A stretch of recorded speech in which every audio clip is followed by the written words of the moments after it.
Assalamualaikum warahmatullahi wabarakatuh. Kami dari kelompok 5A yang beranggotakan saya sendiri, Diana Yosita, dengan NPM 2013-024031. Saya Isra Hayati dengan NPM 2013-024053. Saya Dewi Latifah dengan NPM 2013-024017. Saya Yudianto dengan NPM 2013-024021. Di sini kami akan melaksanakan praktikum yang berjudul pengaruh hormon etilen yang dihasilkan oleh buah apel merah terhadap pematangan buah pisang kepok. Dengan tujuan praktikum untuk mengetahui pengaruh hormon etilen yang dihasilkan oleh buah apel merah terhadap pematangan buah pisang kepok. Pisang merupakan salah satu komoditi hortikultura yang disukai oleh penduduk Indonesia. Hampir di semua daerah memiliki tanaman pisang dengan spesifikasi tersendiri. Pisang merupakan buah yang biasanya disajikan dalam keadaan segar, baik sebagai makanan penutup maupun buah meja. Buah pisang termasuk buah klimakterik yang ditandai dengan meningkatnya laju respirasi pada saat buah menjadi matang, dan hal ini berhubungan dengan meningkatnya laju produksi etilen. Pada buah klimakterik, etilen berperan dalam perubahan fisiologis dan biokimia yang terjadi selama pematangan. Pemberian etilen eksogen pada buah klimakterik dapat mempercepat proses pematangan dan menghasilkan buah dengan tingkat kematangan yang seragam. Alat dan bahan yang akan digunakan pada kelompok kami, yang pertama ada timbangan digital untuk mengukur bobot pada pisang. Yang kedua ada pisau untuk membersihkan kotoran pada pisang dan memisahkan pisang dari sisirnya. Yang ketiga ada plastik klip untuk menaruh pisang dan apel untuk melakukan pengamatan pada setiap perlakuan. Yang keempat ada tisu untuk membersihkan kotoran yang masih menempel pada pisang.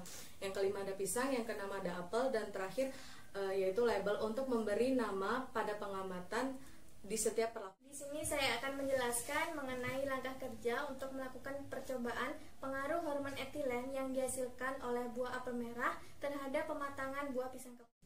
Baik, untuk langkah kerja yang pertama, di sini kita akan memisahkan pisang dari sisirnya, kemudian kita akan membersihkan kotoran yang menempel.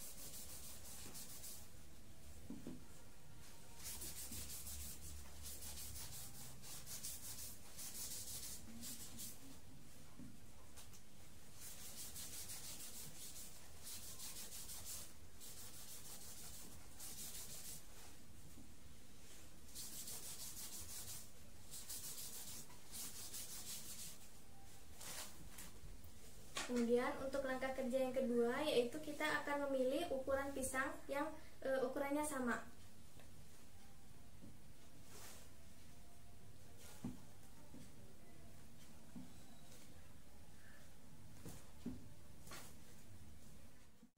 Nah, jadi setelah kita memilih, kita menemukan 4 pisang yang ukurannya hampir sama dan warnanya juga hampir sama, yaitu masih hijau. Sedangkan pisang yang ini tidak masuk ke dalam yang kita pilih karena sudah berwarna kuning dan ukurannya juga lebih besar daripada yang. Langkah yang selanjutnya yaitu setelah kita menyortir pisang dengan ukuran dan warna yang hampir sama, kemudian kita menimbang untuk bobot masing-masing pisang. Sebelumnya kita on-kan terlebih dahulu untuk timbangan digitalnya.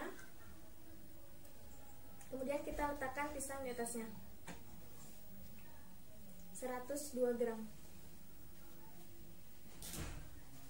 Kita lakukan hal yang sama untuk pisang yang kedua,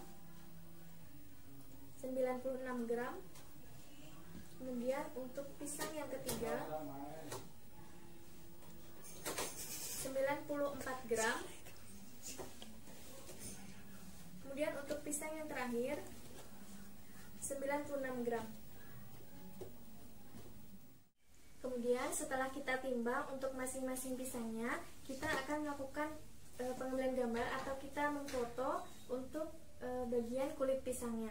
Nah, foto ini nantinya akan kita masukkan ke dalam tabel untuk melihat perubahan warna pada setiap percobaan yang kita lakukan.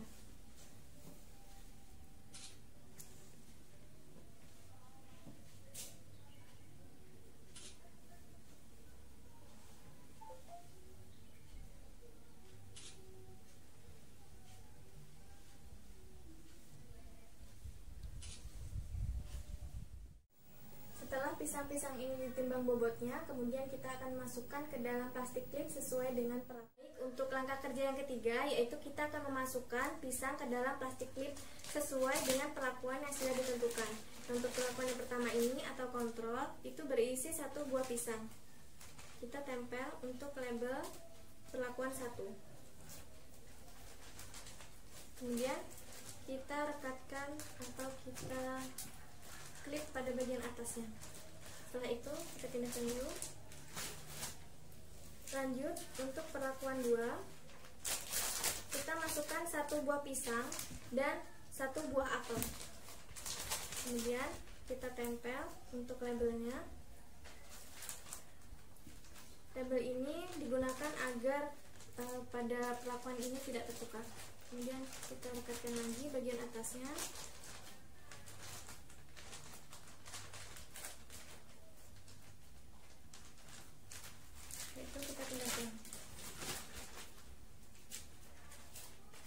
Untuk perlakuan yang ketiga, yaitu 1 buah pisang dan 2 buah apel,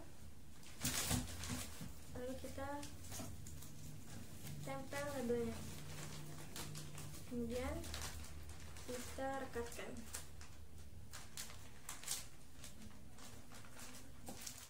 Untuk perlakuan yang keempat, yaitu kita masukkan 1 buah pisang dan 3 buah apel. Kemudian kita tempel labelnya. Kemudian kita rekatkan untuk plastiknya. Setelah itu kita pindahkan. Baik, setelah kita selesai memasukkan buah pisang dan buah apel ke dalam plastik klip dan sudah diberi label sesuai perlakuan, selanjutnya kita diamkan selama 8 hari pada suhu ruang. Nah, kemudian pada hari kedua, 4, 6, dan 8 kita akan melakukan pengamatan untuk mengambil gambar pada kulit buah pisang, dan juga kita akan menghitung untuk bobot buah pisangnya dari masing-masing perlakuan. Berikut ini merupakan hasil data praktikum dari kelompok kami. Terdapat 3 tabel.